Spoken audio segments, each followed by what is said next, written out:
ನಮಸ್ಕಾರ.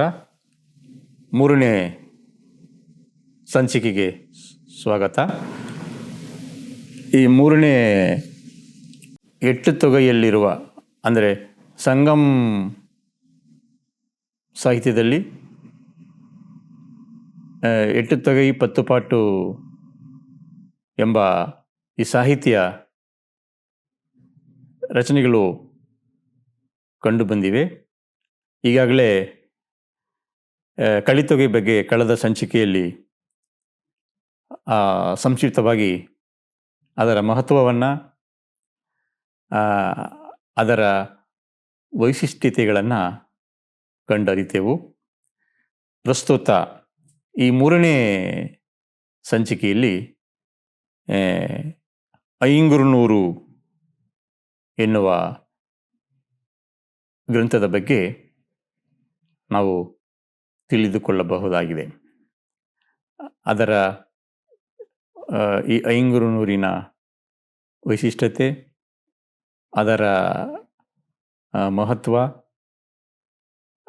ಆ ಪದ್ಯಗಳ ಸ್ವರೂಪ, ಆ ಪದ್ಯಗಳಲ್ಲಿ ಕಂಡುಬರುವ ಅಲಂಕಾರಗಳು ಹೇಗಿವೆ ಎಂಬುದನ್ನು ಸಂಕ್ಷಿಪ್ತವಾಗಿ ನಿಮ್ಮ ಮುಂದೆ ಪರಿಚಯಿಸಲಿದ್ದೇನೆ. ಎಟ್ಟುತೊಗೈ ಅಂದರೆ 8 ಸಂಕಲನಗಳಲ್ಲಿರುವ ಗ್ರಂಥ. ಅಂದರೆ ಮೂರನೇದಾಗಿ ಕಂಡುಬರುವುದೇ ಐಂಗುರುನೂರು ಸಂಕಲನ. ಇದರಲ್ಲಿ 5 ಮಂದಿ ಕವಿಗಳ 100 ಕಿರುಪದ್ಯಗಳು 5 ಗುಂಪುಗಳಲ್ಲಿ ಸಂಕಲಿತವಾಗಿವೆ. ಹೆಸರು ಹೇಳುವಂತೆ ಐಂಗುರುನೂರು. ಐಂಗುರು, ಕುರು ಅಂದರೆ ಕಿರು ಪದ್ಯಗಳ ಸ್ವರೂಪದಲ್ಲಿ ಇರುವಂಥದ್ದು. 100 ಅಂದರೆ 100 ಪದ್ಯ. ಒಂದೊಂದು ಜೀವನ ಕ್ರಮಕ್ಕೆ 100ರಂತೆ 500 ಪದ್ಯಗಳನ್ನು ಒಳಗೊಂಡಿರುವಂತಹ ಕಾವ್ಯ ಸಂಕಲನವಾಗಿದೆ. ಪ್ರಸ್ತುತ ಕೃತಿಯಲ್ಲಿ ಕೂಡ ನಾವು ಹೇಗೆ ಕಲಿತೊಗೆಯಲ್ಲಿ 5 ಜೀವನ ಕ್ರಮಗಳಿಗೆ ಅನುಸಾರವಾಗಿ 5 ಕವಿಗಳು ಪದ್ಯಗಳನ್ನು ಸಂಕಲಿಸಿದ್ರೋ, ಅದೇ ರೀತಿಯಲ್ಲಿ ಅದೇ ಸ್ವರೂಪದಲ್ಲಿ ಈ ಐಂಗುರುನೂರು ಅನ್ನುವ ಕಾವ್ಯ ಸಂಕಲನವೂ ಸಹ ಆಂತರಿಕ ಜೀವನವನ್ನು ವ್ಯಕ್ತಪಡಿಸುವಂಥದ್ದು. ಹಾಗಾಗಿ ಪ್ರಸ್ತುತ ಐಂಗುರುನೂರು ಕೃತಿಯಲ್ಲಿ ಮರುದುಂ, ನೆಯ್ದಲ್, ಕುರುಂಜಿ, ಪಾಳೈ ಮತ್ತು ಮುಳ್ಳೆಗಳೆಂಬ 5 ಭೌಗೋಳಿಕ ಪ್ರದೇಶಗಳನ್ನು ಕುರಿತು ವರ್ಣಿತವಾಗಿದೆ. ಮಾತ್ರವಲ್ಲದೆ ಇದು ಪ್ರತಿ ಜೀವನ ಕ್ರಮಕ್ಕೂ 100 ಪದ್ಯಗಳಂತೆ 5 ಆಂತರಿಕ ಜೀವನ ಕ್ರಮಗಳಿಗೆ 500 ಪದ್ಯಗಳನ್ನು ಒಳಗೊಂಡಿದೆ. ಆದುದರಿಂದ ಇದಕ್ಕೆ ಐಂಗುರುನೂರು ಎಂದು ಹೆಸರು ಇಡಲಾಯಿತು. ಇದರಲ್ಲಿ ಸಣ್ಣ ಪದ್ಯಗಳು 3 ಸಾಲುಗಳಾಗಿಯೂ, ದೊಡ್ಡ ಪದ್ಯಗಳು 6 ಸಾಲುಗಳಾಗಿಯೂ ಕಂಡುಬರುವುದು ಇಲ್ಲಿನ ವಿಶೇಷವಾಗಿದೆ. ಅದನ್ನು ಈ ಅನುವಾದಗೊಂಡಿರುವ ಈ ಐಂಗುರುನೂರು ಗ್ರಂಥದಲ್ಲಿ ಗಮನಿಸಬಹುದಾಗಿದೆ. ಹೆಚ್ಚು ಸಾಲುಗಳುಳ್ಳ ಪದ್ಯಗಳನ್ನು ರಚಿಸಲು ಕವಿಗಳಿಗೆ ಕಷ್ಟಕರವಾದ ಕಾರ್ಯವೇನಲ್ಲ. ಆದರೆ ಕಡಿಮೆ ಸಾಲುಗಳುಳ್ಳ ಪದ್ಯಗಳಲ್ಲಿ ಕವಿಗಳು ತಮ್ಮ ಮನದ ಆಶಯಗಳನ್ನು ಎಲ್ಲವನ್ನೂ ಕೂಡ ವ್ಯಕ್ತಪಡಿಸುವುದು ಅಸಾಧ್ಯವಾದ ಕೆಲಸ. ಆದುದರಿಂದ ತಿರುವಳ್ಳೂರ್ 2 ಸಾಲುಗಳುಳ್ಳ ಅತಿ ಚಿಕ್ಕ ಪದ್ಯಗಳನ್ನೇ ಆಯ್ಕೆ ಮಾಡಿಕೊಂಡು ಅಸಾಧ್ಯವಾದುದನ್ನು ಸಾಧ್ಯವಾಗಿಸಿ ರಚಿಸಿದರು ತಿರುಕುರುಳನ್ನು ಅಂತೇನು ಹೇಳ್ಬೋದು. ಸಣ್ಣ ಪದ್ಯಗಳಲ್ಲೇ ವಿಶೇಷವಾದ ದೊಡ್ಡ ಸಂಗತಿಗಳನ್ನು ಒಳಗೊಂಡು ರಚಿಸುವ ಸಾಮರ್ಥ್ಯವನ್ನು ಉಪಮಾ ಕೌಶಲ ಎಂದು ತೊಳ್ಕಾಪಿಯರವರು ಗುರುತಿಸಿರುವುದನ್ನು ಗಮನಿಸಬಹುದಾಗಿದೆ. ಪ್ರಸ್ತುತ ಕೃತಿಯಲ್ಲಿರುವ 500 ಪದ್ಯಗಳಲ್ಲೂ ಈ ಈ ಅಂಶಗಳು ಸಹ ಕಂಡುಬರುವಂತೆ ರಚಿಸಿರುವುದು ಈ ಕೃತಿಗೆ ಪ್ರತ್ಯೇಕವಾದ ವೈಶಿಷ್ಟ್ಯವನ್ನು ತಂದುಕೊಡುತ್ತದೆ ಎಂಬುದರಲ್ಲಿ ಎಲ್ಲಷ್ಟು ಸಂದೇಹವಿಲ್ಲ. ಕೃತಿಯ ರಚನೆಯ ಹಿನ್ನೆಲೆಯನ್ನು ಗಮನಿಸಬಹುದಾಗಿದೆ. ಅಂದರೆ ಈ ಮಧುರೆಯಲ್ಲಿ 3 ಮೊದಲು, ಮಧ್ಯ, ಕೊನೆ ಎಂಬ 3 ಸಂಘಗಳು ಅಸ್ತಿತ್ವಕ್ಕೆ ಬಂದಿದ್ದವು. ಅಂದರೆ ಸಂಸ್ಥೆಗಳು ತಮಿಳು ಸಾಹಿತ್ಯವನ್ನು, ತಮಿಳು ಭಾಷೆಯನ್ನು, ತಮಿಳು ಸಂಸ್ಕೃತಿಯನ್ನು ಅಭಿವೃದ್ಧಿಪಡಿಸಲು ಈ 3 ಸಂಗಮ್ ಎನ್ನುವ ಸಂಸ್ಥೆಗಳು ಅಸ್ತಿತ್ವಕ್ಕೆ ಬಂದಿದ್ದವು. ಅದರಲ್ಲಿ ಕೊನೈ ಸಂಗಮ್ ಕಾಲದಲ್ಲಿ ಕೀರ್ತಿವಂತರಾದ 3 ರಾಜವಂಶದಲ್ಲಿ ಚೇರ ವಂಶಸ್ಥನಾದ ಕೋ ಚೇರಮಾನ್, ಯಾನೈಕನ್, ಸೇಯ್ ಮಾಂದ್ರಳಂಚೇರಲ್, ಇರುಂಬೊರೈ ಎಂಬ ಕೀರ್ತಿವಂತ ರಾಜನೊಬ್ಬನಿದ್ದನು. ಇವನು ತಮಿಳು ಕವಿಗಳನ್ನು, ತಮಿಳು ಸಾಹಿತ್ಯವನ್ನು ಪೂಜಿಸಿ ಕಾಪಾಡಿದವನು ಎಂಬ ಪ್ರಶಂಸೆಗೆ ಪಾತ್ರನಾದವನು. ಇವನಿಗೆ ತಮಿಳು ಸಾಹಿತ್ಯಗಳಲ್ಲಿ ಸಂತೋಷವನ್ನು ಕೊಡುವ ಆಂತರಿಕ ವಸ್ತು ಅಂದರೆ ಅಗಮ್ ಎಂಬ ಆ ಜೀವನ ಕ್ರಮ ವಸ್ತುವನ್ನು ಹೇಳುವುದರಲ್ಲಿ, ಅಂದರೆ ತಿಳಿಯಪಡಿಸುವುದರಲ್ಲಿ ಅತಿಯಾದ ಆಸಕ್ತಿಯನ್ನು, ಅತಿಯಾದ ಸಂತಸವನ್ನು ಹೊಂದಿದ್ದ ಮತ್ತು ಅವನಿಗೆ ಇತ್ತು ಕೂಡ ಎಂಬುದು ಗಮನಾರ್ಹ. ಹಾಗಾಗಿ ಅವುಗಳ ವೈಶಿಷ್ಟ್ಯಗಳನ್ನು ಗ್ರಹಿಸಿದ ಈತ 5 ಜೀವನ ಕ್ರಮಗಳಿಗೆ ಅನ್ವಯ ಆಗುವ ರೀತಿಯಲ್ಲಿ ಪದ್ಯಗಳನ್ನು, ಅಂದರೆ 5 ಜೀವನ ಕ್ರಮಗಳನ್ನು ಒಳಗೊಂಡಂತೆ ರಚನೆ ಮಾಡುವಂತೆ ಬಯಸಿ ಕೂಡಲೂರು ಕಿಳಾರ್ ಎಂಬ ಕವಿಗಳಲ್ಲಿ ತನ್ನ ಅಭಿಲಾಷೆಯನ್ನು, ತನ್ನ ಅಭಿಪ್ರಾಯವನ್ನು ವ್ಯಕ್ತಪಡಿಸಿದನು. ಏಕೆಂದರೆ ಇವನಿಗೆ ಸಂಗಮ್ ಸಾಹಿತ್ಯದ ಒಳವು, ಅದರಲ್ಲೂ ತಮಿಳು ಸಾಹಿತ್ಯದ ಮೇಲೆ ಅತಿಯಾದ ಒಲವು ಇದ್ದುದರಿಂದ, ಅದರಲ್ಲೂ ವಿಶೇಷವಾಗಿ ಆಂತರಿಕ ಜೀವನ ಅಂತ ಏನು ಕರಿತೀವೋ ಅದರ ಮೇಲೆ ಅತಿಯಾದ ಒಲವಿತ್ತು. ಹಾಗಾಗಿ ಈ ಕವಿಯು ಕೂಡಲೂರು ಕಿಳಾರ್ ಎಂಬ ಕವಿಗಳಲ್ಲಿ ತನ್ನ ಅಭಿಪ್ರಾಯವನ್ನು ವ್ಯಕ್ತಪಡಿಸ್ತಾನೆ.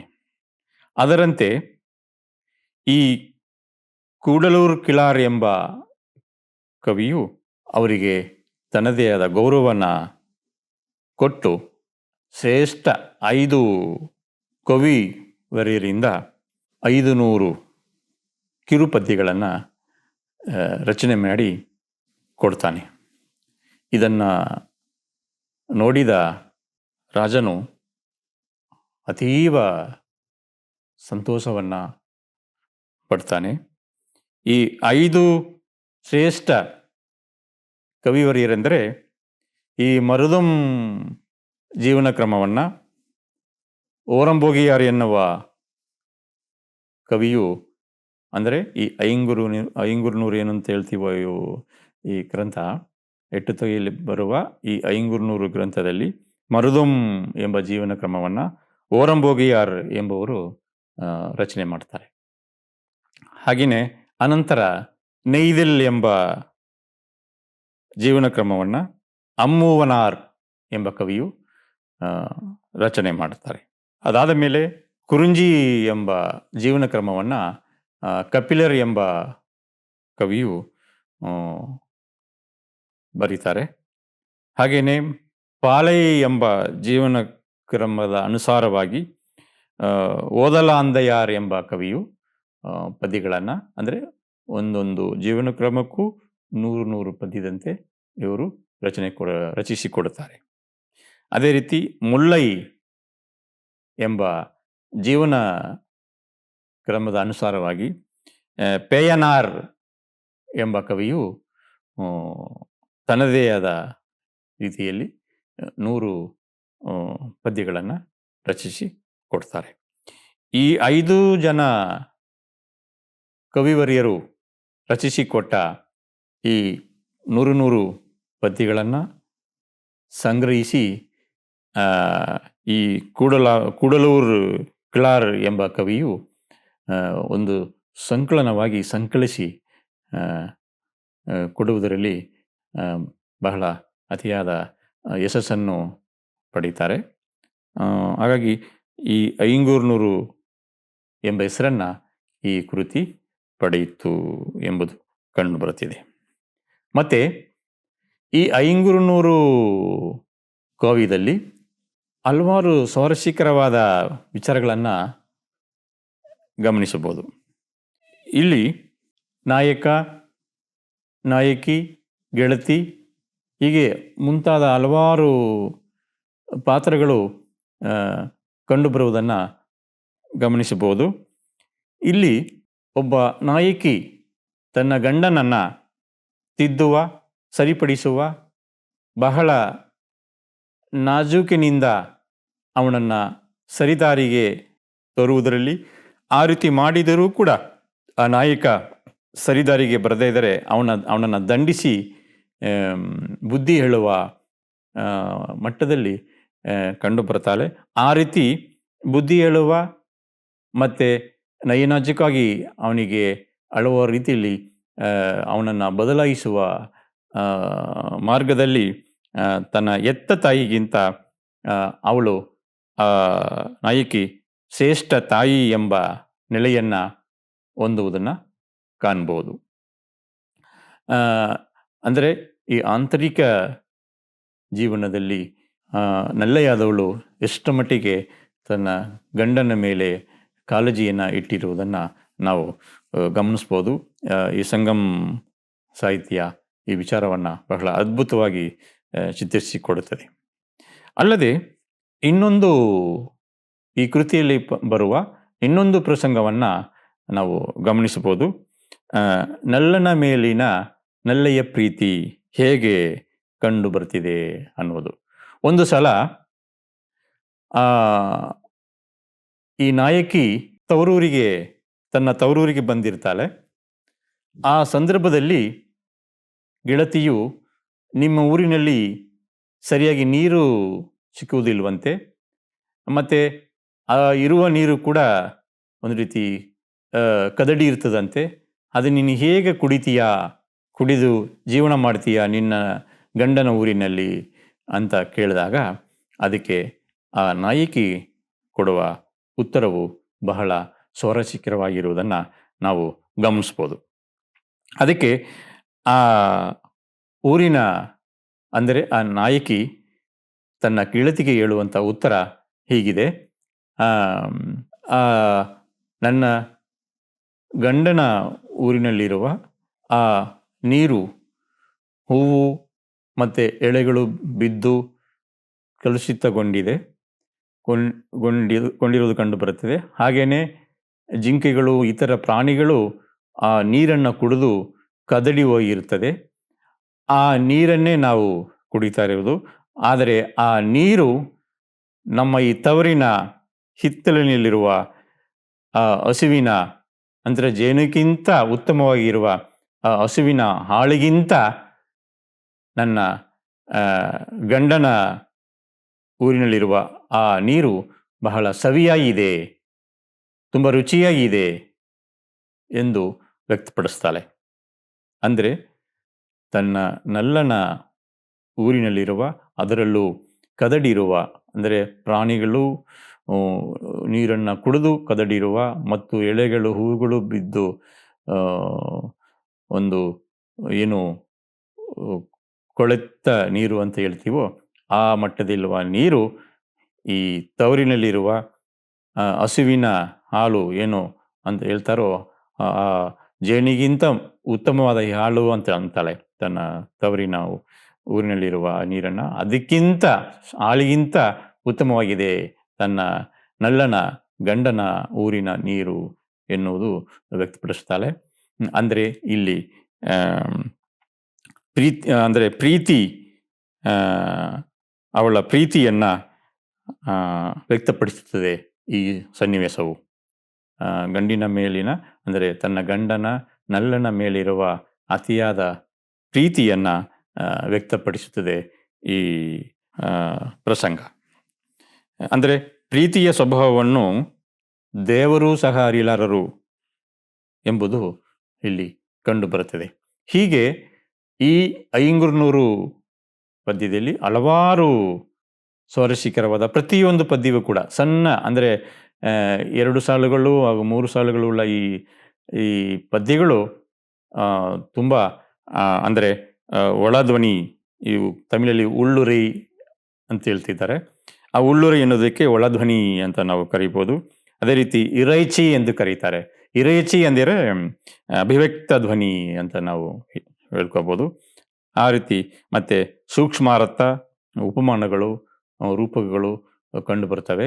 ಇಡೀ ಈ ಕೃತಿ ಪೂರ್ತಿಯಾಗಿ ಅಂದರೆ ಈ ಕಿರು ಪದ್ಯಗಳ ಮೂಲಕ ಮತ್ತು ಈ ಒಳಧ್ವನಿ, ಅಭಿವ್ಯಕ್ತ ಧ್ವನಿ, ಸೂಕ್ಷ್ಮಾರ್ಥ, ಉಪಮಾನಗಳು, ರೂಪಗಳು ಎಲ್ಲವೂ ಕೂಡ ಕಂಡು ಬಂದು ತನ್ನದೇ ಆದ ವೈಶಿಷ್ಟ್ಯತೆಯನ್ನು ಪಡೆದುಕೊಂಡಿದೆ. ಹೀಗೆ ಬರೀ 2 ಪ್ರಸಂಗವನ್ನು ಮಾತ್ರ ನಿಮ್ಮ ಮುಂದೆ ಪಡಿಸಿದೆ. ಇನ್ನು ಪ್ರತಿಯೊಂದು ಪದ್ಯವೂ ಕೂಡ ಆದಿಯಿಂದ ಅಂತ್ಯದವರೆಗೂ ಸ್ವಾರಸ್ಯಕರವಾಗಿದೆ. ಈ ಐಂಗುರ್ನೂರು ಯಾವುದನ್ನು ಕೂಡ ಈ ಎಟ್ಟುತೊಗೈ ಮತ್ತು ಪತ್ತುಪಾಟಿನಲ್ಲಿ ಬರುವಂತಹ ಯಾವ ಸಂಕಲನವೂ ಕೂಡ ಚೆನ್ನಾಗಿಲ್ಲ ಅಂತ ಹೇಳಲಿಕ್ಕೆ ಆಗುವುದಿಲ್ಲ. ಪ್ರತಿಯೊಂದು ಸಂಕಲನವು, ಪ್ರತಿಯೊಂದು ಕೃತಿಯು ತನ್ನದೇ ಆದ ರೀತಿಯಲ್ಲಿ ಓದಿಸಿಕೊಂಡು ಹೋಗುತ್ತಾ ಓದುಗರನ್ನು, ಸಹೃದಯರ ಮನವನ್ನು ಸೆಳೆಯುತ್ತವೆ ಎಂಬುದರಲ್ಲಿ ಯಾವುದೇ ರೀತಿಯ ಸಂದೇಹವಿಲ್ಲ. ಈ 500 ಪದ್ಯಗಳು ಈ 5 ಕವಿವರರಿಂದ ರಚಿತಗೊಂಡು